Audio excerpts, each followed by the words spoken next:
आज हम फिर दो इम्पोर्टेंट क्वेश्चंस करेंगे और वो क्वेश्चन किस प्रकार के हैं इस पर हमको ध्यान देना पड़ेगा। अब आप देखिए, यहाँ एक प्रश्न है, identify the product A in the following reaction. मतलब कि कोई अभिक्रिया दी हुई है और जिसमें हमें ए के बारे में पता लगाना है कि ए है क्या, ये प्रोडक्ट क्या है और ये रिएक्टेंट है। और जहाँ के हम देख रहे हैं यहाँ पर दो कार्बोनिल ग्रुप्स लगे हुए हैं और बीच में तो साइक्लोहेक्सेन और एक बेंजीन रिंग है, इस प्रकार से जुड़ी हुई है। तो इसमें ए क्या है ये हमें बताना है। अब इसके लिए ये नीट का प्रश्न है, इसके लिए 4 ऑप्शंस इस प्रकार से दिए हुए हैं। हमको ध्यान देना पड़ेगा कि कौन सा ऑप्शन सही है। अब आप देखिए यहाँ पर हमको प्रायः ये कार्बोनिल ग्रुप, चाहे वो कीटोन हो या अल्डिहाइडिक ग्रुप हो, उससे हमको अल्कोहल प्राप्त होता है। लेकिन हमको रिड्यूसिंग एजेंट पर भी ध्यान देना पड़ेगा। Normal reducing agent lithium aluminium hydride और हाइड्रोजन एंड प्लेटिनम, इससे तो हम अल्कोहल बना लेते हैं और ये प्रोडक्ट हो सकता है।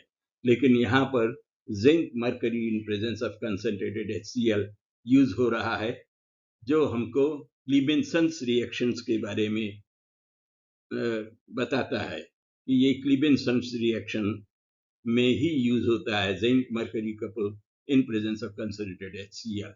तो उस स्थिति में जो प्रोडक्ट बनता है वो हाइड्रोजन, यहाँ पर कार्बोनिल ग्रुप हटा करके वहां पर हाइड्रोजन लग जाएगा, H आ जाता है। और इस प्रकार से अगर हम देखें चारों ऑप्शंस में, तो ये ऑप्शन 2 ही है जो कि कार्बोनिल ग्रुप पूरी तरह से हट गया दोनों तरफ से और हाइड्रोजन जुड़ गया। तो करेक्ट ऑप्शन इज 2, जो कि ये प्रोडक्ट है। अब देखा जाए तो ये क्लीमेंसन्स रिएक्शन है और इस प्रकार से ये देखिए क्लीमेंसन्स रिएक्शन होता है जिसमें कि CH2 बॉन्ड तो है ही है और 2 हाइड्रो बॉन्ड्स और जुड़े हुए हैं। तो ये क्लीमेंसन रिएक्शन है और ये एक कन्वर्शन सीरीज का क्या प्रश्न था जो कि अनिवार्य है और भी NET में नीट में आ चुका है।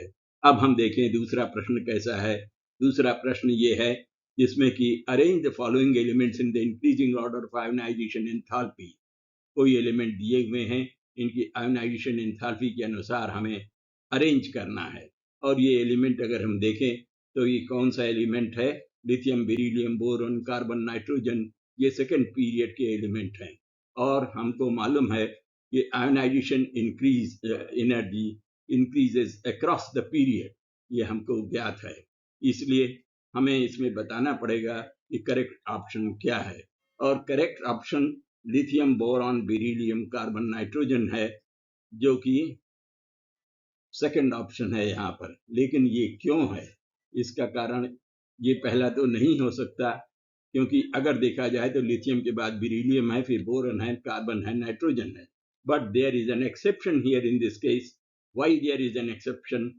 Because we know that the beryllium has got a structure 1s2 2s2, मतलब ये सेकेंड ऑर्बिट का s सबशेल भी कंप्लीट है। इसलिए यहाँ से इलेक्ट्रॉन निकालने के लिए ज़्यादा एनर्जी की आवश्यकता होती है।